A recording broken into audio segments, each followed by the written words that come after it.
30 minute बाद doctor ने ward से बाहर आते हुए कहा, वह अभी बिल्कुल ठीक है, उन्हें होश आ गया था, लेकिन फिर शायद किसी शौक से बेहोश हुई थी। इसीलिए आपको उनका खास ख्याल रखना होगा कि उन्हें कोई बाबे से शौक ना लगे, वरना ये उनके लिए खतरनाक साबित हो सकता है। यह सब सुनकर बाकी सबके जो घाव थे उसे बढ़ने में थोड़ा टाइम तो लगेगा, लेकिन वह बिल्कुल ठीक है। आप उन्हें घर भी ले जा सकते हैं, लेकिन बस उनकी टाइम टू टाइम माथे की पट्टी को चेंज करना होगा। कुछ मेडिसिन दी जाएंगी जिन्हें आपको टाइम टू टाइम उन्हें देना होगा और उनका ध्यान रखना होगा। उनकी हालत अभी नाजुक है, कोई झटका बर्दाश्त नहीं कर पाएंगी, इसीलिए अच्छे से ख्याल रखना। बाकी वह अभी बिल्कुल ठीक है। यह सुनकर सृष्टि और सभी लोग यह बात सुनकर खुश हो गए थे। वहीं सृष्टि ने ऋषि को यह सुनकर कसकर गले से लगा लिया था और फिर उसकी आंखों से आंसू बह निकले। उसने धीरे से कहा, थैंक यू, जिस पर ऋषि ने प्यार से उसके सर पर हाथ फेरते हुए कहा, किस बात की थैंक यू? शायद तुम भूल रही हो, वह तुम्हारी दादी होने के साथ साथ मेरी भी दादी है, इसीलिए भूलो मत, तुम मेरी बीबी हो, समझी? इसलिए no thank you and no sorry. इसलिए अब जल्दी से चलो, उन्हें घर ले जाना भी तो है ना। उसकी सारी फॉर्मेलिटी को पूरा करते हैं, उसके बाद हम दोनों उनका अच्छे से ख्याल रखेंगे, जिससे वह पूरी तरीके से ठीक हो जाएंगे। जिस पर सृष्टि ने रोते हुए अपना सिर हाँ में हिलाया। यह देखकर ऋषि ने उन्हें खुद से दूर करते हुए उसकी आंखों से आंसुओं को पोंछते हुए कहा, देखो कितने आंसू बहाती हो तुम, तुम्हारे आंसुओं से तो एक नदी ही बन सकती है।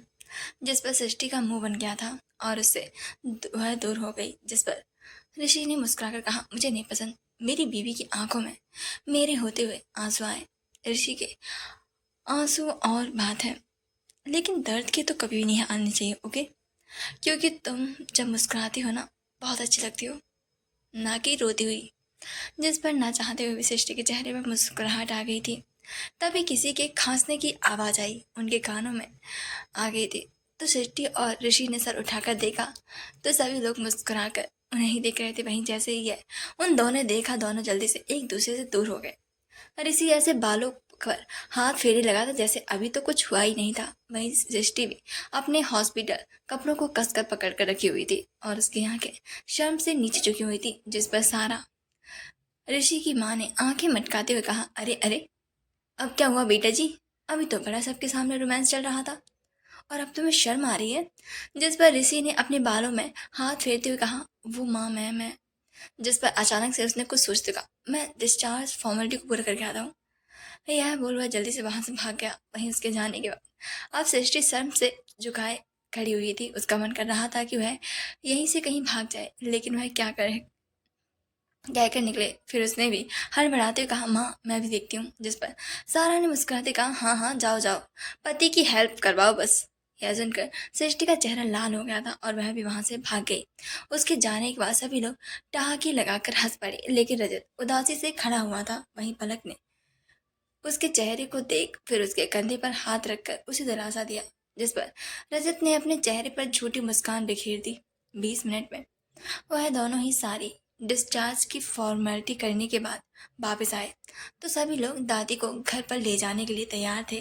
रूम में जाने के वाले थे कि तभी किसी की आवाज़ वहां पर गूंज उठी थी, कहाँ ले जा रही हो उन्हें? हाँ तुम, वो मेरी माँ है और वो मेरे साथ मेरे घर जाएंगी। यह सुनकर सभी का ध्यान उस तरफ चला गया। जैसे ही सभी ने उन्हें देखा, सृष्टि की आंखें लाल हो गई थी।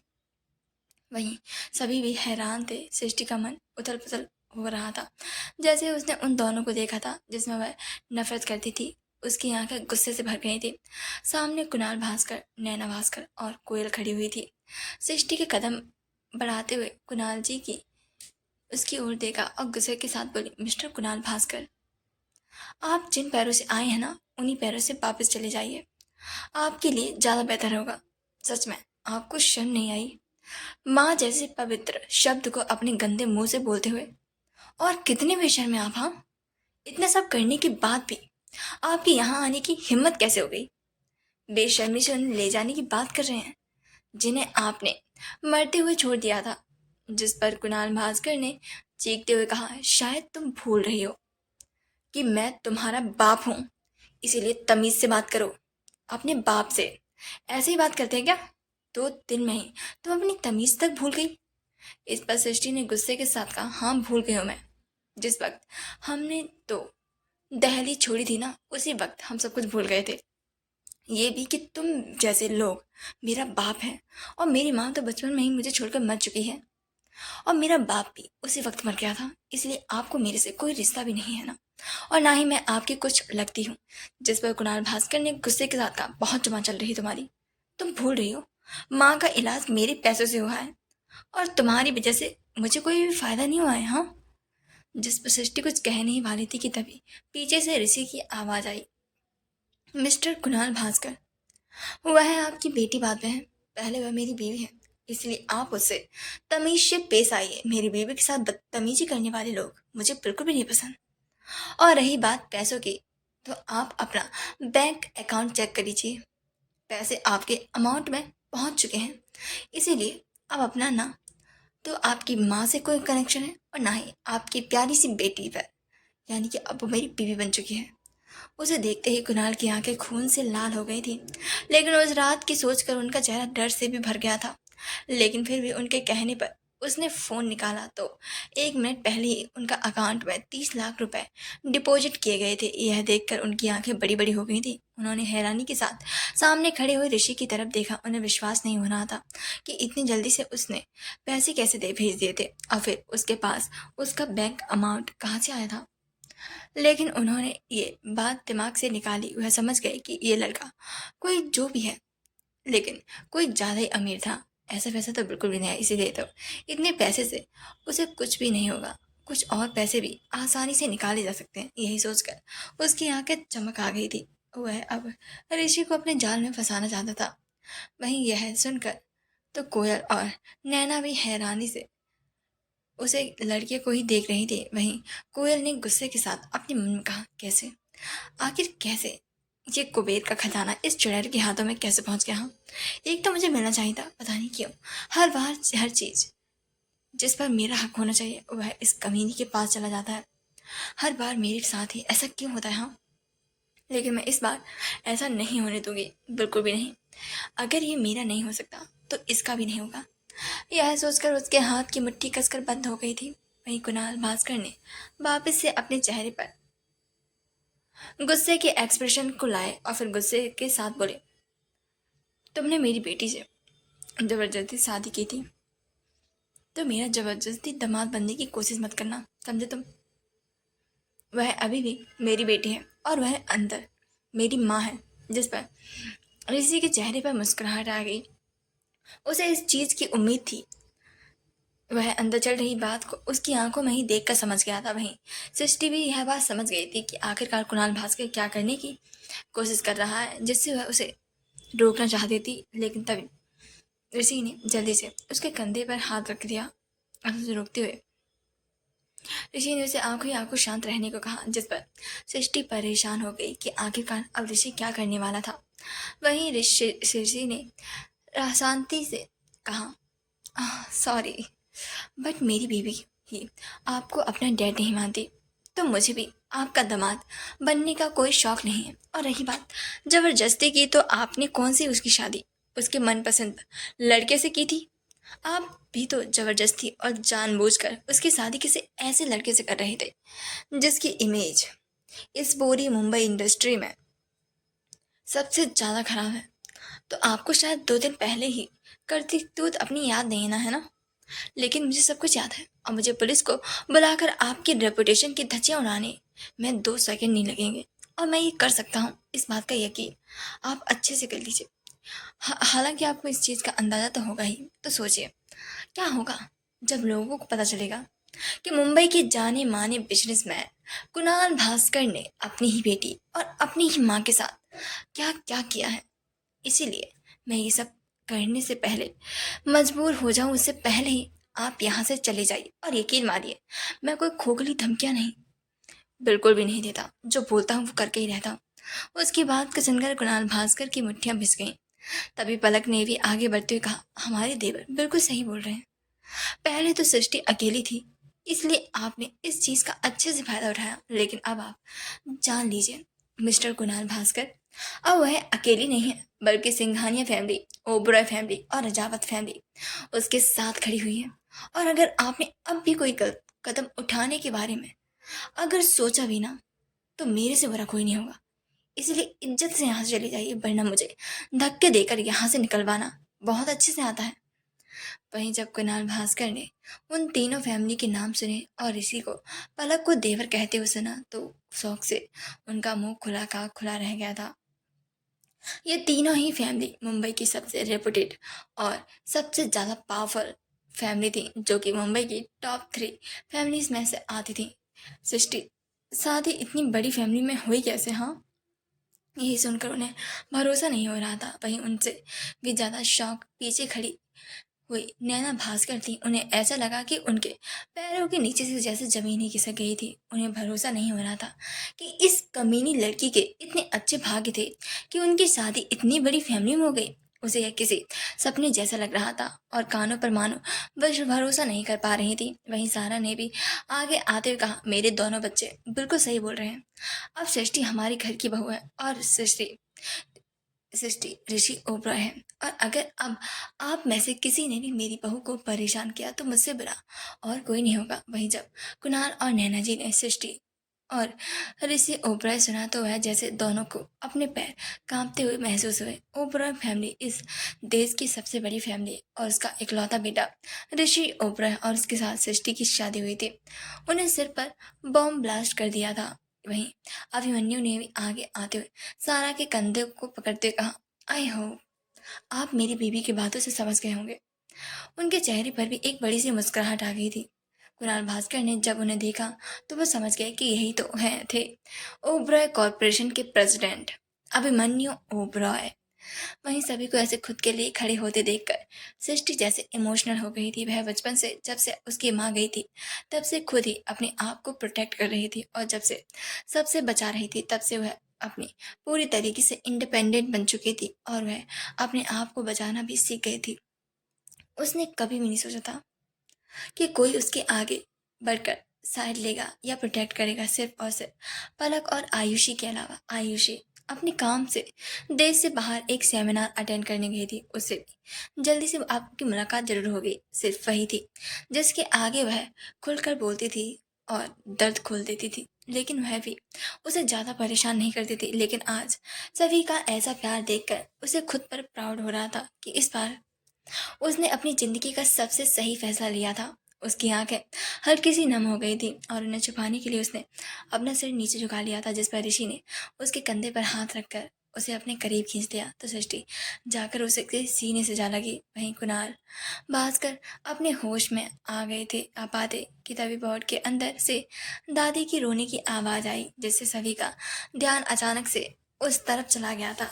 सृष्टि का दिल घबरा उठा और वह जल्दी से दादी के रूम में पहुंची।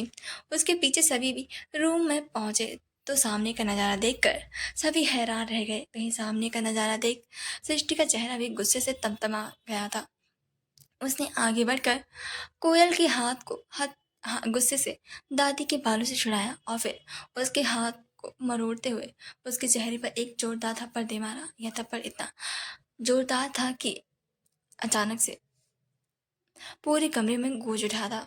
जैसे ही उसने कमरे के अंदर कदम रखा था, उसकी नजर अपनी दादी पर पड़ी, जो कि उसके कदम रखते ही अपनी आंखों को धीरे से खोलती है। दादी के जागते ही कोयल के चेहरे पर एक कुटिल मुस्कान फैल गई थी। वह धीमे धीमे से कदम बढ़ाती हुई दादी के पास पहुंची और तंज भरी मुस्कान के साथ बोली, दादी कैसे हैं आप? बुढ़ापे में भी आपको चैन नहीं मिला? इतनी उम्र में भी हमें दुख देने का इरादा बना लिया है ना आपने? आज आपकी वजह से हम फिर से बर्बाद होने की कगार पर पहुंच चुके हैं। और अगर आपको मरना ही था तो उसी दिन मर जाती ना। आज इतना ड्रामा नहीं होता और ना ही वह कमीनी उस महल में बेटी होती। लेकिन लास्ट लाइन उसने धीमी से बोली थी। उसकी आंखों में गुस्से और नफरत के रंग लहरा रहे थे, मानो अभी ही वह दादी के सारा हिसाब चुकता कर देगी। दादी जो अभी भी कोयल को पहचानने की कोशिश कर रही थी, उसकी नज़रों में कटु बातों को सुनकर समझ गई कि सामने खड़ी ये शख्सियत कोई और नहीं, उनकी अपनी ही छोटी पोती कोयल भास्कर है। उन्हें याद आया कि मगर आज उनके चेहरे पर जो बेरहमी थी वो कुछ अलग ही थी। लेकिन तभी उन्हें कुछ और भी याद आ गया था, जिससे अचानक से उनके शरीर गुस्से से कांपने लगा था। उस दिन धक्का नैना भास्कर ने नहीं बल्कि कोयल ने दिया था। दादी कितना खुश हो गई थी कोयल को देखकर, लेकिन उसने वापस से रूखा बिहेव किया और वापस से सृष्टि को गलत कहा तो उन्होंने उस पर गुस्सा किया और उसी गुस्से में उन्होंने उन्हें ऐसे इतना तेज धक्का दिया था कि वह जाकर सीढ़ियों से नीचे जा गिरी थी और आज हॉस्पिटल में आ गई थी। और कल भी न जाने वह कहाँ थी जिसने उसके सामने ही खून किया था। लेकिन उन्हें सब छोड़कर कोयल पर हद से ज्यादा गुस्सा आ रहा था। उन्होंने गुस्से से कांपते हुए गहरी सांस लेते हुए उन्होंने कड़वी आवाज में कहा, तुम यहाँ यहाँ क्या क्या क्या कर रही हो? हाँ कोयल। उन्हें गुस्से में देखकर कोयल की आंखों में एक अजीब सी जलन उठी। हमेशा अपनी दादी ऐसी ही थी। हमेशा उन्होंने उसे नफरत ही की थी और प्यार सिर्फ सृष्टि से किया था। उसे ही बचाया था, उसे ही प्रोटेक्ट किया था, बस उसी से प्यार करती थी। सिर्फ वही उनके लिए सब कुछ थी, हमेशा सिवाय बस कोयल को डांटती ही थी और उनसे नफरत करती थी। आज इस कदर बढ़ और आज यही नफरत उसके लिए इस कदर बढ़ चुकी थी कि कोयल का मन अपनी ही दादी का गला दबाकर मारने का कर रहा था। उसने दादी की बातों को अनसुना करते हुए अपनी बात जारी रखी, क्या बात है दादी? हाँ, बचपन से लेकर आज तक आपने मुझे हमेशा ऐसे ही देखा है ना? हमेशा मुझे दुत्कारती रही हैं और हमेशा सृष्टि को प्यार दिया है और मुझे नजरअंदाज कर दिया। कभी एक बार भी आपने मुझे वो प्यार नहीं दिया जो आप सृष्टि पर लुटाती थी। जब देखो तब मुझसे नाराज रहती थी, मुझ पर गुस्सा करती, मुझे ही गलत बोलती रहती थी। क्यों? आखिर क्यों? क्या मैं इतनी गलत थी? हाँ। उसकी आवाज में आक्रोश और दुख का एक अजीब सा मिश्रण था, मानो हर शब्द के साथ वह अपनी बरसों की कुंठा अपेक्षा को व्यक्त कर रही हो। दादी ने उसकी बातों को सुनकर भी कोई भाव नहीं दिया। उनकी आंखों में भी आक्रोश का वही अक्ष था जो कोयल की आंखों में था। उन्होंने भी गुस्से से कांपते हुए कहा, पहले अपनी हरकतों पर नजर डालो कोयल। तुमने उस बिन माँ के बच्चे को परेशान करने का कोई मौका नहीं छोड़ा।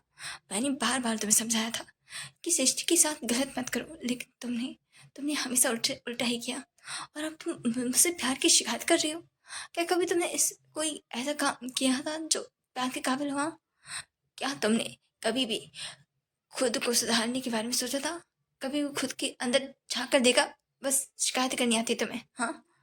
दादी के तीखे शब्दों ने कोयल को और भी ज्यादा गुस्से से मानो तिलमिला सी दिया था।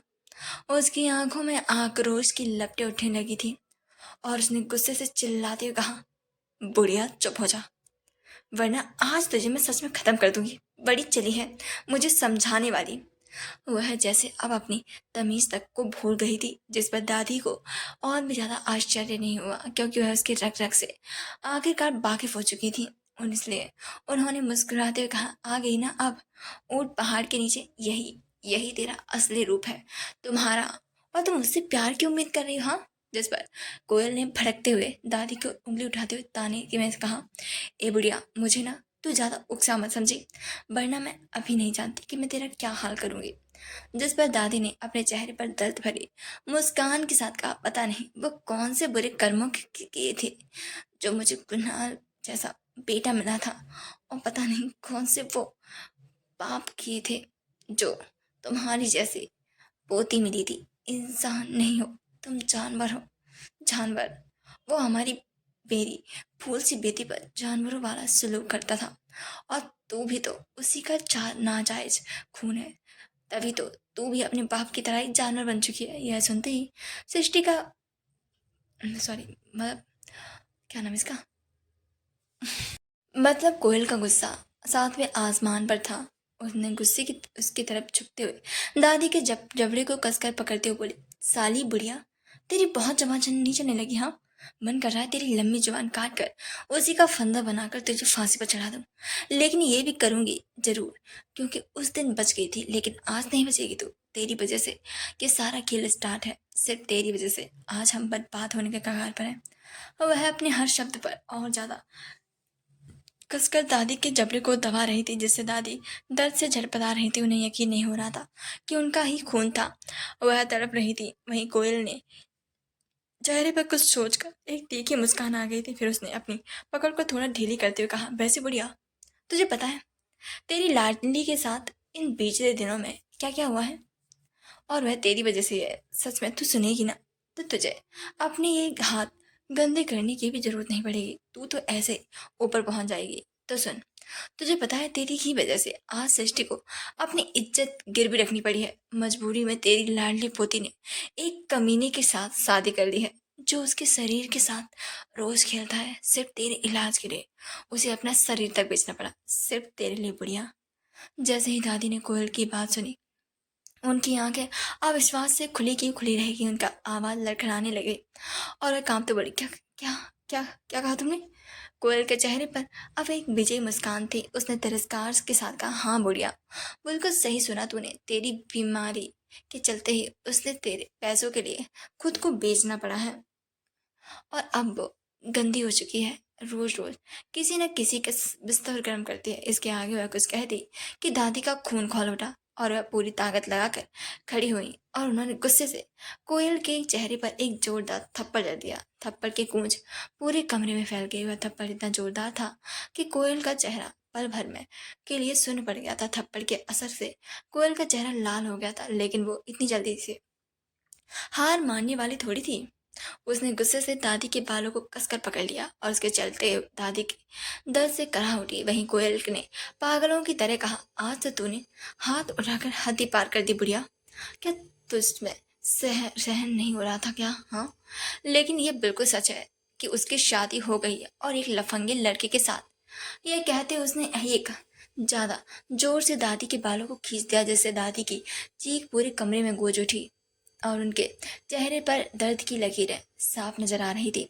एक तो चोट थी, ऊपर से इसका खिंचाव। वह जैसे खुद को दर्द से चीखने से रोक ही नहीं पा रही थी।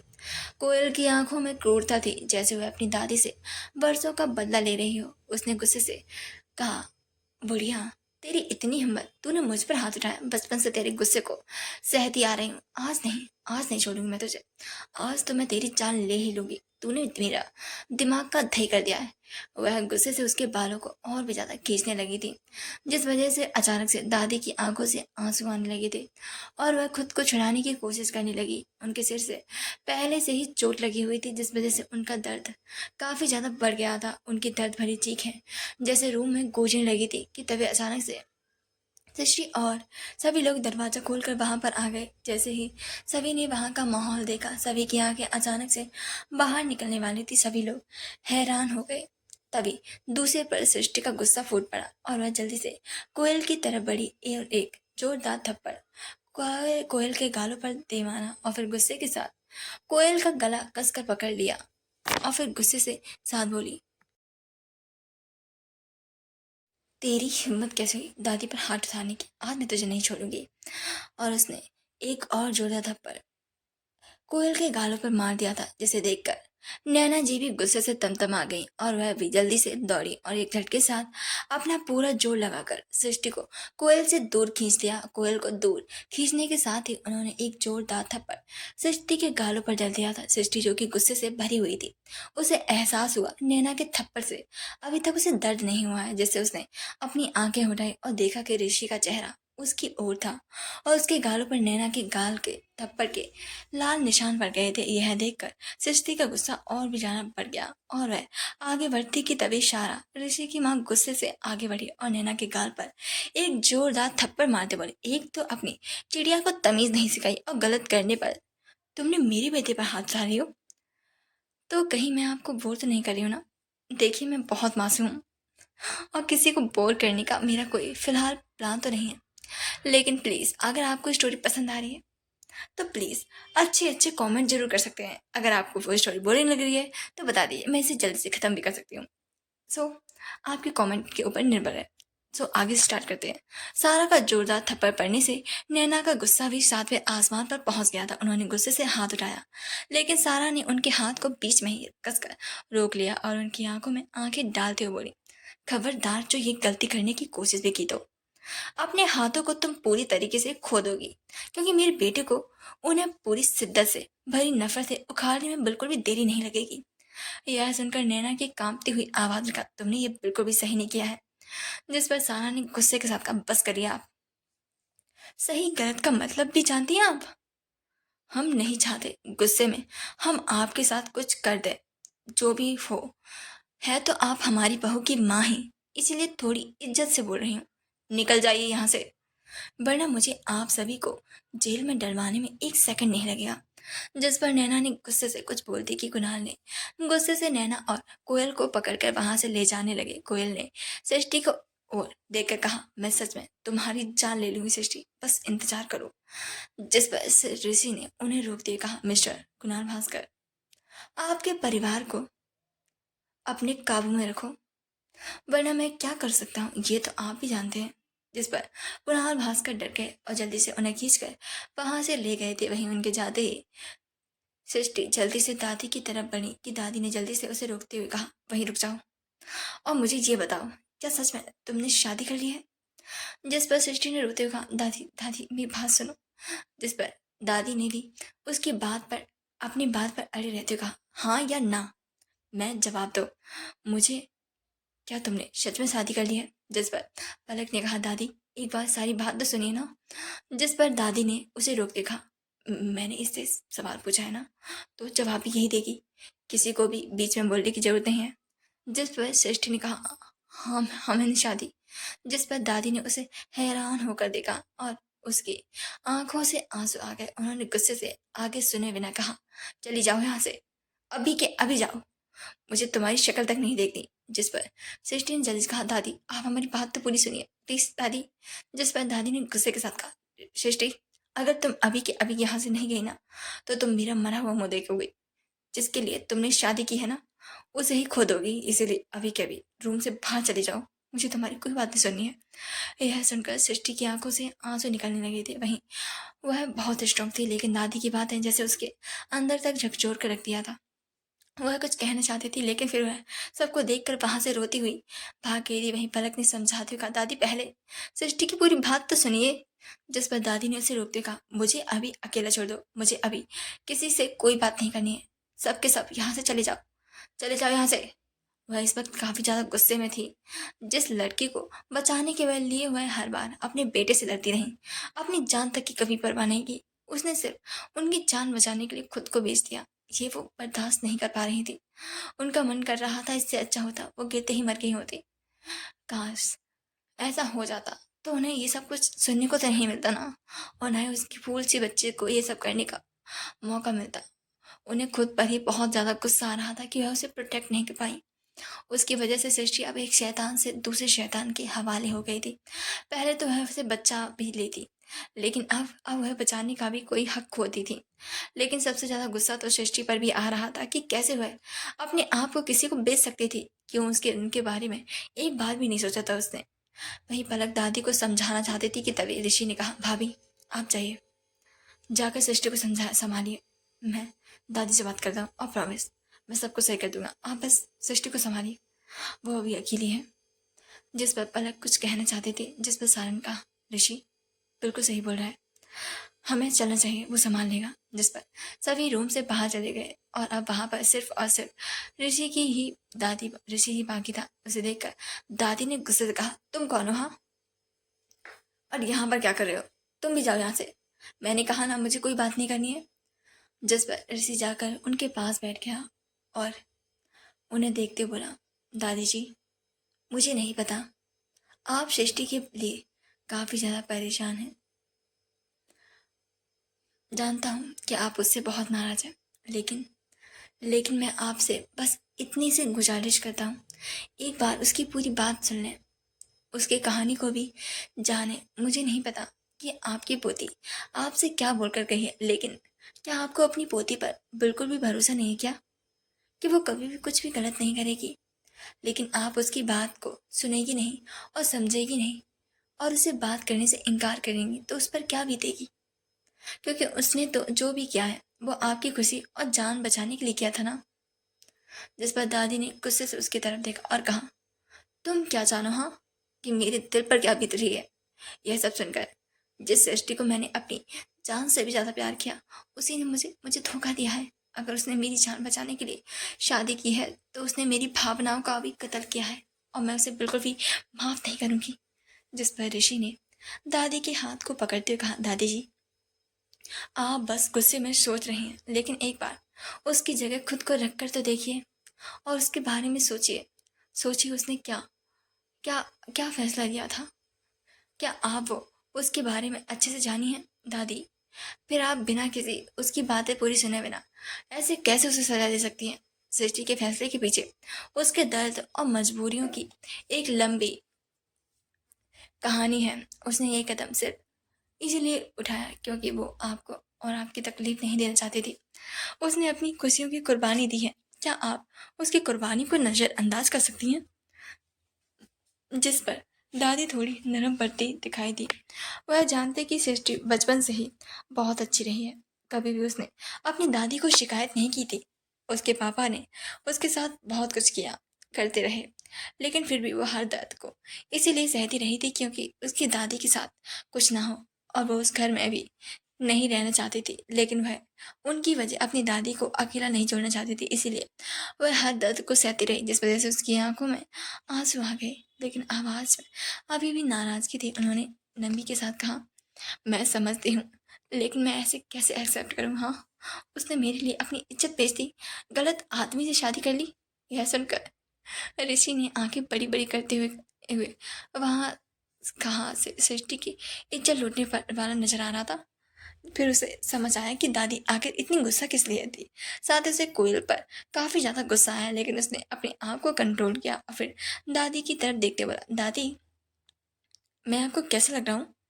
यह सुनकर दादी कंफ्यूजन से ऋषि को देखने लगी।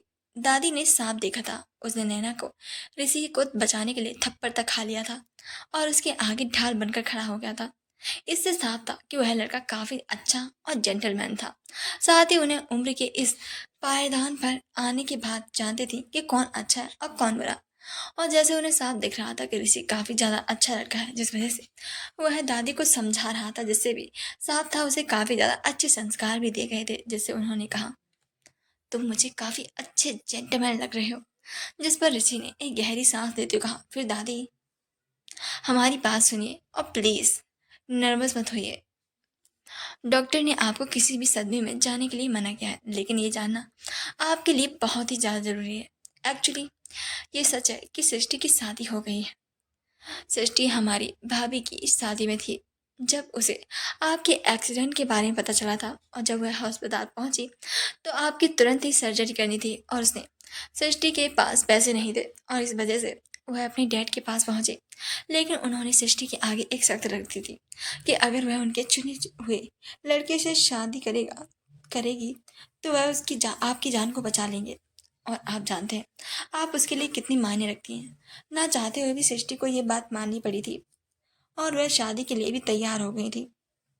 आपकी सर्जरी भी हो गई थी। जिस लड़के से आपके बेटे शादी करना चाहते थे वह लड़का सच में काफी ज्यादा बेकार भी था। सृष्टि को काफी ज्यादा दर्द इस टाइम झेलना पड़ा था, लेकिन जिस दिन शादी थी उस दिन सृष्टि ने अचानक से मुझे कॉल किया और शादी के लिए कहा। जब मुझे उसके बारे में पता चला तो मैं उसे बचाने के लिए निकल गया था। कुणाल भास्कर उसकी शादी जबरदस्ती उस लड़के से करा रहे थे, जिस वजह से मुझे गुस्सा आ गया था और मैं उसे वहां से निकालना चाहता था, साथ ही आपका इलाज भी करना चाहता था। लेकिन उसे सारी चीज़ें से बेचने के लिए मैंने उसे उसे मतलब इस सारी चीज़ों से बचाने के लिए मैंने उससे शादी कर ली, क्योंकि सृष्टि का उस घर में रहना बिल्कुल भी सही नहीं था और उसके डैड सृष्टि को मेरे साथ ऐसे ही जाने नहीं देते। इसलिए उस दिन उसे बचाने के लिए मैंने सृष्टि से शादी की थी। उसकी शादी मुझसे हुई है और मैं ही सृष्टि का ऑफिशियली हस्बैंड हूँ। सृष्टि को काफ़ी ज़्यादा चोटें आई थी, जैसे 2 दिन सृष्टि भी हॉस्पिटल में एडमिट थी और आप कोमा में थी। और कल आपको उसी लड़के ने किडनैप किया था जिसके साथ सृष्टि की शादी होने वाली थी, लेकिन सही टाइम पर हम आपको वहाँ से बचा कर ले आए और आज आपकी फैमिली आपको साथ लेकर जाना चाहती थी, लेकिन आप हमारे और सृष्टि के साथ ही रहेंगी। बट कोयल ने ये सीन क्रिएट किया और आपकी हालत का फ़ायदा उठाकर मिसअंडरस्टैंडिंग क्रिएट कर दी थी। लेकिन यकीन मानिए सृष्टि ने कोई भी गलत काम नहीं किया है और ना ही सृष्टि के साथ कुछ भी गलत करूँगा। दादी, आई प्रॉमिस, अगर आप हमारे रिश्ते को एक्सेप्ट कर लेती तो मैं आपसे वादा करता हूँ कि मैं उसका पूरा ख्याल रखूँगा और बहुत अच्छे से रखूँगा। ये सारी बातें सुनने के बाद दादी हैरान हो गई थी। उनकी आंखों में आंसू आ गए। उन्होंने रोती कहा, इतना सब हो गया और मुझे इन सब की भनक भी नहीं थी। मुझे विश्वास नहीं हो रहा है कि मैंने अपने कोख में 9 महीने ऐसे इंसान को पाला जिसने अपनी बेटी तक को बेचना चाहा। यह कहते हुए उनकी आंखों में आंसू जैसे रुकने का नाम नहीं ले रहे थे। वहीं यह देखकर ऋषि ने कहा, दादी जी, कभी कभी इंसान अपनी करीबियों को दुख से बचाने के लिए ऐसे फैसले ले लेता है जिनका बोझ वो खुद पर लेता है। सृष्टि ने भी तो यही किया था। वो आपको दुख दुख नहीं दे सकती थी और इसीलिए उसने ये सब अकेले सहा। मैं बस ये चाहता हूँ कि आप उससे नाराज मत होइए। वो आपसे बहुत ही ज़्यादा प्यार करती है, बल्कि बहुत ही ज़्यादा करती है। उसने सब कुछ आपके लिए ही तो किया था। अगर आपको मेरी बातें एक भी बात चोट लगती है ना, तो आप एक बार सृष्टि से बात करिए। फिर चाहे आप उसे माफ़ करें या ना करें, यह आपका फैसला होगा, लेकिन आप उसे एक बार बात तो करिए। यह सुनकर दादी ने कुछ देर चुपचाप सोचा, लेकिन उनकी आंखों में आंसू बंद नहीं हुआ था। उन्होंने रोते हुए कहा, उसे बुला लाओ। मैं उसकी सारी बातें सुनने के लिए तैयार हूँ। जिस पर ऋषि के चेहरे पर मुस्कान आ गई थी और उसने सिर झुकाकर कहा, धन्यवाद दादी जी। मुझे यकीन है कि सृष्टि की सच्चाई जानकर आपके मन का गुस्सा कम हो जाएगा। इसके बाद ऋषि उठा और दादी को छोड़कर सृष्टि को बुलाने के लिए कमरे से बाहर चला गया। थोड़ी देर बाद सृष्टि अंदर आई। उसकी आंखों में भी आंसू थे। उसे देखकर दादी ने उसे अपने हाथों को फैलाते हुए पास बुलाया, जिस पर सृष्टि जल्दी से जाकर दादी के गले लगकर फूट कर रो पड़ी। जिस पर दादी ने उसके बालों पर हाथ फेरते हुए कहा, बच्चा, मुझे माफ़ कर दे। मुझे बताओ क्या हुआ था जब मैं हॉस्पिटल में एडमिट थी। मुझे सब बताओ और सच सच बताओ। जिस पर सृष्टि थोड़ी देर तक रोती रही और फिर उसने दादी को सारी बातें बता दी थी। सारी बातें जानने के बाद दादी ने अपना सिर नीचे करते हुए कहा, मुझे माफ़ कर दे सृष्टि बच्चा। सब मेरी गलती है। जरूर मेरी ही परवरिश में कोई कमी थी, तभी तो मैंने ऐसे हैवान बच्चे को जन्म दिया। मुझे माफ़ कर दे। मेरी वजह से तुम्हें इतना सब कुछ सहना पड़ा। और आज शादी, यह कहते हुए उनकी आंखों में एक आंसू निकल कर जमीन पर गिर गया। वह जैसे रोना बंद ही नहीं कर पा रही थी और सोच सोच कर उनकी टेंशन बढ़ती जा रही थी। वहीं यह सुनकर सृष्टि ने दादी के हाथ पकड़ देखा, नहीं दादी, यह आपकी गलती नहीं है। आप परवरिश पर सवाल मत उठाइए। आप मुझे देखिए। आपने हमेशा मुझे अच्छे से सिखाया है। आपने मुझे जो सिखाया मैंने वही किया है। मैं बस चाहती थी कि आप खुश रहें और आपको कोई भी तकलीफ ना हो, इसीलिए सब कुछ चुपचाप सह लिया। जिस पर दादी ने सृष्टि को अपने पास अपने करीब बिठाया और फिर खींचते हुए कहा, बच्चा, मुझे समझ नहीं आया कि तेरा दर्द कितना गहरा है।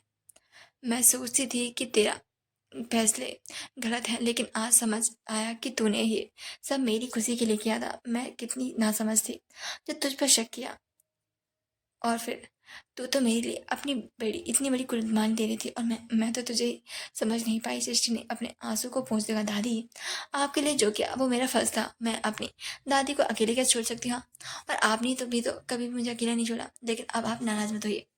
अब आप बस मेरे साथ रहिए और मुझे कुछ भी नहीं चाहिए। जो हुआ सो हो गया, लेकिन देखिए, हम अब पूरी तरह से आज़ाद हो गए। अब मैं आपको सबसे अच्छी लाइफ दूंगी। जिस पर दादी के सिर सृष्टि के सिर पर प्यार से हाथ रखते कहा, बेटा, मैं तुझसे कैसे नाराज रह सकती हूँ। हाँ, अब से तेरी दादी तेरे साथ है। मैं तुझे अब और किसी दुख से नहीं गुजरने दूंगी, बिल्कुल भी नहीं। अगर इस बार उसने कुछ भी किया तो इस बार मेरे से बुरा और कोई नहीं होगा। ऋषि, जो पास में खड़ा था, उनकी बातें सुनकर मुस्कुरा रहा था। उसने अपने दिल में ठान लिया था कि वह अब से सृष्टि को हर मुश्किल से बचाएगा और उसे कभी भी कोई भी दुखी नहीं होने देगा। जिससे उसने दादी से कहा, दादी, अब आपको सृष्टि की फिक्र करने की जरूरत नहीं पड़ेगी। आप शायद भूल रही हैं, आपकी पोती अब मेरी बीवी बन चुकी है और मैं अब उसकी आंखों में कभी भी एक आंसू नहीं आने दूंगा। और फिर उसे एक खरोच आने की तो बहुत दूर की बात है। आप बस हमें अपना आशीर्वाद दीजिए। मैं वादा करता हूँ कि सृष्टि की हर खुशी का अच्छे से ख्याल रखूंगा। सृष्टि ऋषि ने दादी के पैर छुए और सृष्टि का हाथ पकड़कर बोला, अब दादी, एक अच्छा सा आशीर्वाद दीजिए जिससे आपकी पोती मुझसे कभी भी दूर न जाए। यह सुनकर सृष्टि ने आंखें बड़ी करके उसे देखा। वहीं दादी ने दोनों को अपने सामने खड़ा देखा और हल्के मुस्कान के साथ उनके सर पर प्यार से हाथ रखते हुए, बेटा जी, मैं तुम दोनों आपको आशीर्वाद देती कि तुम दोनों का साथ कभी न टूटे। तुम दोनों की जिंदगी में चाहे कितने भी तूफान आ जाए, लेकिन तुम दोनों हमेशा मजबूत रहो।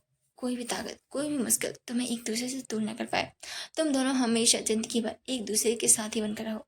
और हर हर दुख और सुख में एक दूसरे का सहारा बनो। यह सुनकर ऋषि ने मुस्कुराते हुए सृष्टि का हाथ कसकर पकड़ लिया और मजाकिया अंदाज में बोला, दादी, अब तो आपकी पोती कहीं नहीं भाग सकती। आपने उसे मेरे साथ हमेशा के लिए बांध जो दिया है। जिस पर सृष्टि का चेहरा थोड़ा सा शर्म से लाल हो गया था, लेकिन उसने ऋषि को घूरते हुए धीरे से कहा, तुम ना।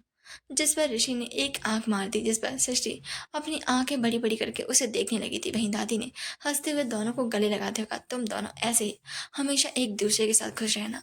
दादी के गले लगते ही दोनों के दिलों को सुकून और खुशी से भर दिया था। वहीं दूसरी तरफ घर पहुंचकर नैना जी ने कुणाल को देखते हुए गुस्से के साथ कहा, कितनी कायर हैं आप, हाँ। आपकी बेटी और बीबी को सरेआम किसी ने गला दबाया, थप्पड़ मारा, और आप कायरों की तरह बिना कुछ भी बोले वहां से हमें भगा कर ले आए, हाँ। यही आपकी मर्दानगी है। वैसे तो बड़ी बड़ी बोलते फिरते हैं कि कोई आपको हाथ नहीं लगा सकता, वगैरह वगैरह। अगर हाथ लगाएगा तो आप कुछ अलग कर देंगे। अब क्या हुआ, हाँ, निकल गई ना हवा। वो फैमिली है कौन, हाँ।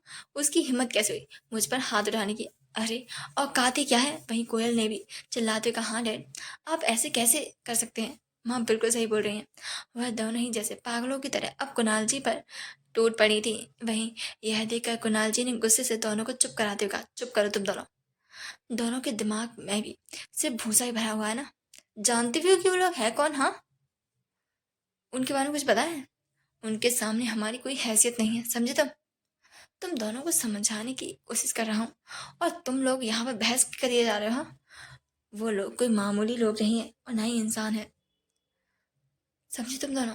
उनके पास इतनी ताकत और रुतबा है कि अगर उन्होंने चाहा तो हमारी जिंदगी में तूफान ला सकते हैं। जिस पर नैना ने तिरछी नजरों से कुणाल की ओर देखा और ठंडी आवाज में बोली, ऐसा भी कौन है जो आप ऐसे हम उन दोनों को चिल्ला रहे हैं, वो भी किसी और की वजह से। वाह कुणाल वाह, आज तो किसी और की वजह से तुमने हम पर चिल्लाना भी शुरू कर दिया। अरे ऐसे कैसे, कहाँ के महाराज है क्या जो हम पर अपना हुक्म चलाएंगे और हमारा गला दबा देंगे। कोई उनका कुछ कर भी नहीं सकता, नहीं बिगाड़ सकता, हाँ बताओ मुझे। जिस पर कुणाल जी का चेहरा पारा हाई हो गया था। उन्होंने गुस्से से कहा, भूलो मत, गलती पहले तुम दोनों की थी, उनकी नहीं। और वह इस मुंबई की सबसे बड़ी फैमिली ओबरॉय फैमिली से बिलोंग करते हैं। हम उन्हें अफॉर्ड करने के बारे में सोच भी नहीं सकते। और रही बात, उनका कोई कुछ भी नहीं कर सकता। इसलिए चुप हो जाओ और चिल्लाने से कुछ भी नहीं होगा, समझ में आया। इसलिए सही समय का इंतजार करो, उससे पहले कुछ भी करना बहुत बड़ी बेवकूफ़ी है। इसलिए बेवकूफ़ी भरे काम तो करना बंद कर दो। जिस पर कोई गुस्से से कुछ कहने वाली थी कि तभी कुणाल भास्कर का फोन बजने लगा। उन्होंने कई बार फोन को इग्नोर किया था, लेकिन कॉल लगातार आने पर उन्होंने गुस्से के साथ फोन को कान पर लगाया। अब पूछा, क्या हुआ, क्यों बार बार कॉल किए जा रहे हो, हाँ। क्या तुम लोगों से एक दिन के लिए भी मेरे बिना कंपनी में संभाली नहीं जाती। जिस पर उधर से कुछ कहा गया, जिससे कुणाल भास्कर की आंखें मानो खुली की खुली रह गई थी। अचानक से जैसे उन्हें अपने पैरों के नीचे से जमीन खिसकती हुई दिखाई दी और उनकी आंखों के आगे अंधेरा छाने से पहले यही तीन शब्द लग रहे, क्या कहा तुमने। नहीं, ये नहीं हो सकता। वहीं दूसरी तरफ हॉस्पिटल के वीआईपी वार्ड के एक रूम में अंदर वही लड़की बैठी हुई थी। वह सोच में पड़ी हुई थी कि तभी एक नर्स अंदर आई। वह लड़की उसकी माँ को चेक करने लगी थी, जिस वजह से वह लड़की अपने सेंस में वापस आते हुए उस नर्स को देखने लगी थी कि वह अब उसकी माँ के बारे में क्या कहने वाली थी। सुनिए सिस्टर, क्या आप बता सकती हैं कि हमारी माँ को यहाँ से शिफ्ट कैसे कर दिया गया और क्यों। आप जानते हैं कि हम यहाँ का ये वार्ड अफोर्ड नहीं कर सकते हैं, फिर कैसे और क्यों, क्यों किया गया ये, प्लीज़ मुझे बताइए, मुझे सच सुनना है। जिस पर नर्स ने सोचते हुए कहा, मिस आयुषी, हमें नहीं पता कि ये क्यों हुआ है, बट हमें ऊपर से ही ऑर्डर आए हैं आपकी माँ को वीआईपी वार्ड में शिफ्ट करने के लिए। आपको ये जानना ही है तो आपको हॉस्पिटल के हेड से ही मिलना होगा। जिस पर आयुषी ने सीरियस होकर कहा, ओके। और फिर एक नज़र अपनी माँ को देखकर वहां से हेड से मिलने के लिए निकल गए। पूरी देर सिद्धार्थ ने दिव्या को पूरी तरीके से इग्नोर करने के बाद उन दोनों को सेफली घर जाकर छोड़ दिया था। अब घर पर भी सिद्धार्थ ने रागिनी को गले लगाकर बाय कहा और वहां से बिना दिव्या की तरफ देखे चला गया। वहीं ये देखकर दिव्या, जो कि सुबह से काफी ज्यादा गुस्से से पागल हो जा रही थी और इन सब चीजों से तंग आ गई थी, यह देखकर वह और भी ज्यादा गुस्से से पागल हो चुकी थी। वह और भी ज्यादा उदास हो गई थी। वह दूसरी दूसरी तरफ रागिनी का तो खुशी का ठिकाना नहीं था। उसने दिव्या को गले लगाकर चिल्लाकर कहा, यार Divya, I love you so much. आज का दिन मेरी जिंदगी का सबसे अच्छा दिन है। पूरे दिन सिद्धार्थ मेरे साथ था और मैंने उससे कितनी सारी बातें की। वो भी कितने प्यार से बात कर रहा था। तुझे याद है जब स्कूल की लड़कियां हमें देख रही थी तो कैसे जल बुनकर राख हो रही थी।